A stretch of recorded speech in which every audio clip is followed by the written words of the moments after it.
Hey guys, welcome back to the video. There will be two videos covers on this one, and one of them is actually going to be the Batariel, a little bit stronger because of Mo, and then the other one, which I get a little bit further than the previous video, and then the other one will be a little guide for the Insane God mode, which I think players should just stop doing RPVE since doing expert mode on Sunbridge specifically is much better than just doing RPVE unless you just want to do it for fun. So right here, what you're actually seeing is that I was testing the Batariel with just the wheel, and then I was testing it with the with the wheel. Then I was testing it with the wheel and Mo. Then I was testing it with life weaving. Then I was testing it with life without the wheels and Mo, but life weaving revenge, unholy power, life weaving revenge with wheels, both wheels. Then full power with life weaving revenge, both wheels, holy hero. And then maybe a heal right at the end when a bunch of abomination, because I wanted to see the difference of how much can he go, and can he do it without wheels and such. And he can do it without heal. It's just you're going to be spamming way more spells of regrowth, equilibrium, which shouldn't be too much problem, but definitely going to make it much easier if you have wheel and Mo in the field, because they do stack, which I thought they didn't actually stack. They stack for 40% reduced damage, and that's not using the life weaving. The unholy power also increases your damage by 50%, but also gives you about 50% reduction. So again, I am still going to use the Wind Reaver for this map, and the same Entangle and stuff like that. Later on, if I ever did want to, I can try to test it with a Hurricane, but at the moment Entangle is doing its job. One of the things that you can actually switch out, which I couldn't, because I really wanted everything that was in there. You can get Curse of Oink just so you can go straight into the camp and destroy it. But then again, if in all honesty, if you're doing this with a partner, and I know you sometimes don't want to rely on your partner, but this is still a team effort game. You can actually rely, if you do rely on your partner, then he should be actually helping you get to this point. Now, the easier side is actually the inside of the map. As the outside, you keep getting spawns of creatures, and sometimes they'll pressure you to move in. Since I'm doing this again was solo, I do go back in there because I didn't want to lose all my Arch Reavers and stuff like that. And I regroup, and then I try to finish the map. The Batariel with Mo and the wheels all fucked up, and then you use the Healing Garden, and you actually have two of them out. The reason why it is, which I explained in the previous one, is because the rotation, after you use the first one, the rotation is much longer. Like it could be like 5, I think, seconds longer than the other one. The other one will be up and ready, and then you can alternate between activating both of them. I don't know if I end up running again like last time. I might end up losing my wells and stuff like that to another race. But I do get pretty far in here, fighting one of the last boss, I think semi-boss, before I actually lose the game by the timer. I get pretty far too, by the way. Here is where I still feel conflicted about not having Decomposer. Decomposer is just great in here. I actually made a mistake right here, where I actually used Soul Shatter. Technically, I didn't need to use Soul Shatter, and if I did use Soul Shatter, I should have done it with the Life Weaving. And trust me, I did it after this video. This video is like a day or two old. After I did this one, I did it a couple of times more, and I did it with Lost Soul and such. And let me tell you that Life Weaving is all you goddamn need. He just goes in and destroys everything, so you don't even need to use Soul Shatter. It's not that important to do. I actually just noticed that yes, I do get race in time before the right side defense, a small defense that I put in, just get destroyed. When you have again, if you saw, I already put the wheels out, and I put the Healing Garden out, and all I need right now, I think, is to put the shrine out. But all you actually need for all this is life weaving, and I think holy power is a cheaper cost before using revenge. I'm not sure. I think revenge might be like I don't remember right now. But I think it's just better to just use life weaving holy power if anything goes wrong and something like that. So I actually just started healing him a bit because I keep getting paralyzed by the stupid thing. And then when I was fighting Umbamba, which is, I tell you, sometimes that one with the meteor hits a lot. I thought it was impressive that he can actually do all that. As you saw, if you look right here, I did Soul Shattering. He barely did anything in there. But I am resting against the clock since the back road is about to fail sooner or later. I love using Disenchant. Some people again told me not to use Disenchant, but I just love using it. Just getting out of that and then going straight into the fight for the camp, because I only have one person. But again, you're actually going to be doing this with more people unless you really do one army and just tell them that, hey, I got this, everybody leave. Again, as you see right here, I did get to actually lose. My army did lost to the other side, so I tried to like just get a stall for a bit by getting the other monument and just going up ahead, because I will lose by the timer. I'm not going to lose by them. By using every effect, life weaving reduce damage, revenge reduce damage, unholy power reduce damage, and then a holy hero just increases damage by a lot. I thought this actually is a great deck to just run RPVE. I'm not sure how it'll do it in other places and such. I'm pretty sure it can do good, but again, you do have to have some defense at some points here and there. Which I was really happy with the deck myself, but it will. The Batariel is not going to cost a lot. It's just the wheels. The wheels is going to cost a lot because about 2,000. Enlightenment costs about 2,000.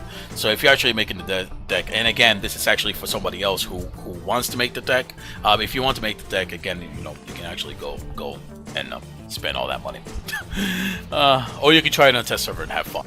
So this is the second part of the video. I show you the gold so you can see it. You can go up to 11,000 and so on. This is going to be Sunbridge. This is going to be on Expert. And here's a couple things. When you actually start the game, you want to know what the camp is. If you're on the left side, it's going to be on the right side. You want to clear those very quickly. If you're on the right side, you want to go to your left, and you want to clear those first. If you're using specific deck for here, for example, this is my main deck anyway. I just did alternate a bit by using mana wings, and then I just go ahead and send the flyers to the right and left, because again, it's much easier on the left side for the beginning area. For the right side, you'll on the left power well, you will have a one tower. That's about it. The right side will not have one tower during the next power well, and just like the left side, but the right side will have one tower. The left side will have no tower, and then after that, return to your main area where you have to actually go ahead and destroy the middle camp. Some people actually skip around and try to go to the back line. I just go ahead and clear it just to be more safe in case something does happen between the switch. One of the things I'm going to say is one of you guys have to do the switch trick. The switch trick is basically switching it every 30 seconds. So what you really have to do is have one guy who's willing to multitask, and every 30 seconds he has to switch. If he doesn't switch on time, or if he does it wrongly, which I sometimes try to extend the seconds in here, see if I get an abomination, or if I see an abomination walking to the right side by going down to like 56 and 55. Don't do this. Do it every 30 seconds. I actually did it. I didn't have abomination, but it did happen when someone actually tried to do the switch and he messed up, and I saw an abomination, which I did survive. I used some frost mage during that time, and I used home soil, and I was able to survive it. I don't think I would have if I had this type of deck, because it would have destroyed the living crap out of those mana wings. So the switch is actually located on your C. You'll see it. Just click on it and click on the left side of the top side where you see all the group and stuff like that, and press plus just to add it in there so you can just click it real quickly. Once you do that, to know when the 30 seconds is up, in case you're like having a hard time like trying to count in your head or anything like that, just look at the timer in where it says destroy the Ami Power Shrine on point A, and the bottom one shows a timer. Once it hits like 2 minutes, at 1:59 seconds, that's when you're supposed to switch. That's 30 seconds. So you have to look at that and just say, okay, it's going to switch right now. This is when I'm actually going to do it. If you're not using an Ami version, just in case, or for ahead of time, I am using the Ami version. It's very easy to do. If you're not using the Ami version, just use your tier 3. It's not hard to get to the next pointer area. If I wanted to, since I'm using Nature Frost, I just don't want to spend too long in here, because I wanted to use my I wanted to use the Cultist Master to actually give me a little bit more mana, and I did forget to use Resource Booster. If I wanted to, I could just go in with 3 Aggressors and about 5 Crystal Fiend, and I would have been able to get to the next 4th Monument very easily.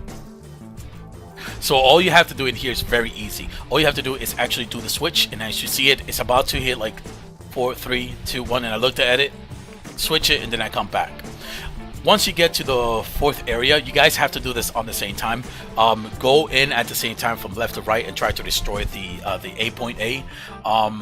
That way it'll make it much easier to go in as when everything is over. But to be honest with you, the guy should really end right there, and the only reason I'm saying that is because everything is much easier once you switch it. If you screwed up, if one of you screwed up, you need to tell the other partner, and you need to be aware of it yourself. If you screwed up, you need to say, I screwed up on the switches. Then one of you has to try to defend hard just in case something bad happens. What happened wasn't on mine one that someone did switch hard, and he told me that he did screw up, and I saw Abomination, he wanted to restart it. I told him, let me just do it. Let me just fight him in 1v1. Well, actually, one with all my creatures that I had. I had about 7 Frost Mage in there, and I did Home Soil next to the orb, and I was able to defeat him, and then we continue. So if you do messed up, you want to boost up your defense, and that's the reason why I don't want to skip to the 3rd monument real quickly. And I want to go to the 2nd monument and try to get some T2 units, which makes it very easy to defend if you actually do that. Now, that's pretty much actually going to be the end. The last thing I'm going to say is when you're about to battle, have somebody with heals.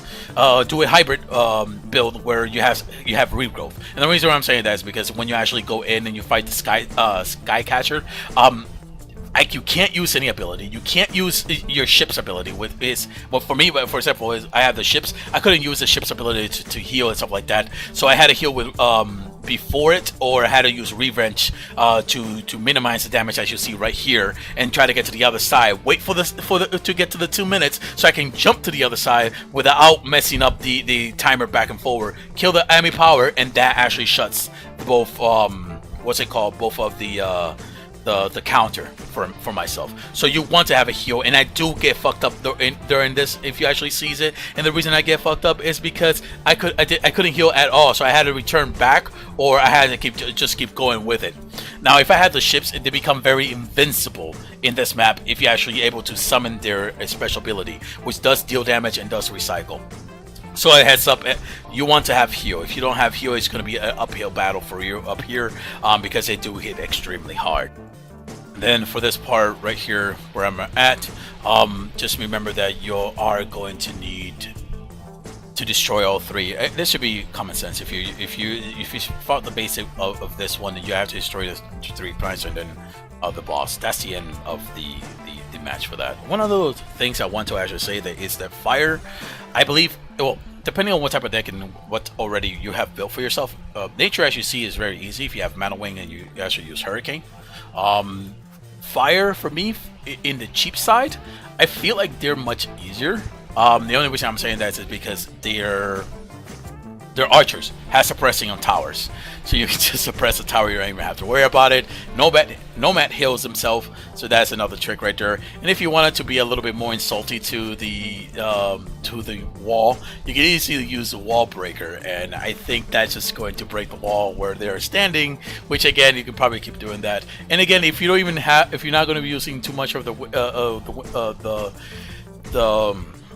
archers in there, you can either do suppressing, which again suppresses tower from doing anything, and you just finish them up in there. Any deck can actually do this very well. It just depends on the cards that you actually have. So that's pretty much it's going to be at the end of the video. I just show you one more time the gold and stuff like that. Somebody did win 200 Battle for points. It will be posted on the Actually, it was posted on the last video. You see the comment and stuff like that. Actually, it's going to post it on the next video, basically, of them. I helped the guy and everything like that. He did won the 200 Battleforge. There is, if you got to this point of the video, there is going to be another giveaway for that. Is going to be another 200 Battleforge point. And once again, same rules applied as the one before. Just follow what I said on the previous one. Comment below, basically. Entering the raffle of 200 Battleforge point. That's what you have to comment. Subscribe to the channel. because this is actually something I'm doing for the subscribers on the channels. And then after that, if there's not many people actually doing this, you can actually do this 2 to 3 times a week when I'm doing my raffle. And if there's a lot of people, I'm going to drop down the amount of times you can actually do this a week. If there is a lot of people, it's going to be like one times a week. But if there's not like enough people, it'll be 2 to 3 times a week. So if you actually want to earn yourself some Battle Forge points, just subscribe to the channel. Comment below that you're entering the raffle. Just look at the previous video before this one. Just look at the previous one and look at the comment below, and you'll see what I'm talking about. The next video is going to be pretty much that person actually winning, and we'll actually go ahead and do some runs together. Lastly, for this map, if you're actually doing this with another partner in your fire, get the burrs, because you can actually jump to the other side with the burrs and help your partner with that. Anyway, that's pretty much going to be the end of the video. I hope you enjoyed it. Have a wonderful day.